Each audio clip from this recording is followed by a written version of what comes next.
एक साहब ने मुझे अपना मुशाहिदा बताया।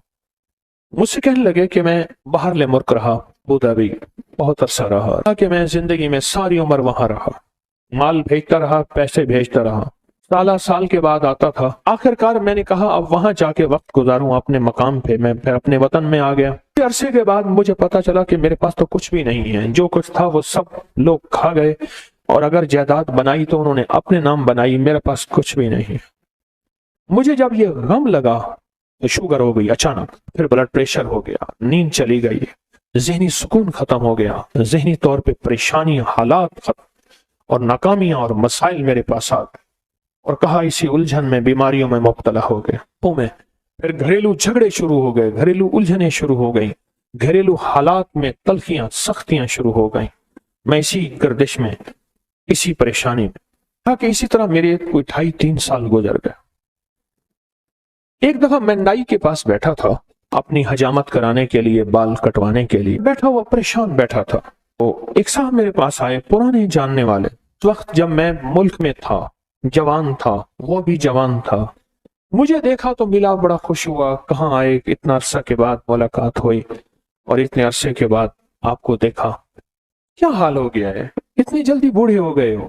देख मैं तेरा हम उम्र हूं, मैं तो जवान हूं, इतने बूढ़े तो नहीं हैं। इस तरह के हालात। तो कहा, मैंने उसे सारे हालात सुना है। सुनते कहने लगा, इधर आ, मेरा बाजू पकड़ लिया, मेरे करीब आके बैठ। करीब बैठ गया। कहा, तुझे एक वजीफा देता हूं, अगर मसाइल का हल चाहता है, मुश्किलात का हल चाहता है, और चाहता है वो चीज जो तूने सारी उम्र चाही थी तुझे मिल जाए। अब जरा इस लफ्ज पे गौर कीजिएगा, बड़ा भारी और वजनी लफ्ज है। वो चीज जो तूने चाही थी सारी उम्र और तुझे मिल जाए, तो एक काम कर, सिर्फ फजर की नमाज के बाद सिर्फ 121 बार या लतीफ या वदूद पढ़ बस। और कहा, खूब गिड़गिड़ा के, भिखारी बन के पढ़ फजर की नमाज के बाद। और कहा कि असर की नमाज के बाद सिर्फ 21 बार पढ़। फजर के बाद 121 बार और असर के बाद सिर्फ 21 बार पढ़। और कहा, इसको छोड़ना नहीं, महीनों नहीं छोड़ना, सालों नहीं छोड़। कहा, उसने हजामत बनवा ली थी और वो चला गया। बाल कटवा रहा था तो मेरी जुबान पे खुद बखुद या लतीफ या वदूद जारी हो गई। और कहा कि फिर मैंने इसको पढ़ना शुरू कर दिया। कहा, मुझे नींद तो मेरी खत्म हो चुकी थी, नींद तो वैसे ही नहीं आती थी, पढ़ना शुरू कर दी।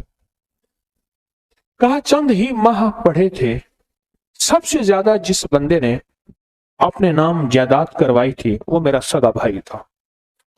भाई के नाम पैसा भेजता गया और वो जायदाद लेता गया। जब मैं आता था वो कहता था ये तेरा है, ये तेरा है, ये तेरा है, और मैं खुश होता था।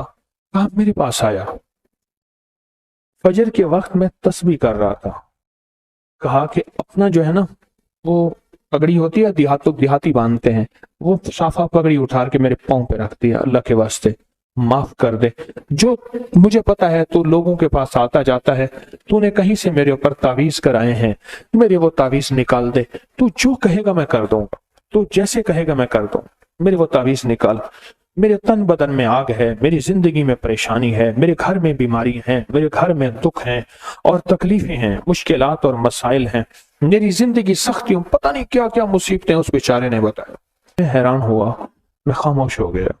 कहा कि खुद ब खुद गया और मेरी आधी से ज्यादा जायदाद उसी के पास थी और मेरे नाम करा दी हर चीज। कहा कि बस मैंने अब तक इसका किराया खाया है, इसकी आमदनी खाई है, बहुत खाई है, बहुत खाई है। पिछली माफ कर, तेरे नाम कराने में जो पैसा लगेगा वो भी मैं दूंगा, बस तू कबूल कर अपनी नेमत, अपनी चीज, मेरे लिए वो तवीज निकाल। और कहा कि मैंने वो मुझे दे दी उसने।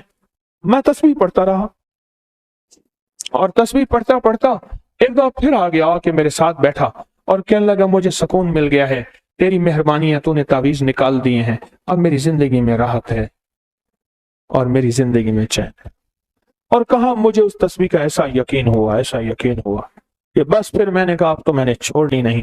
कहा, फिर से मैं सिर्फ चंद सालों में तवंगर हो गया और चंद सालों में खुशहाल हो गया और चंद सालों के अंदर मेरी जिंदगी लाजवाब हो गई।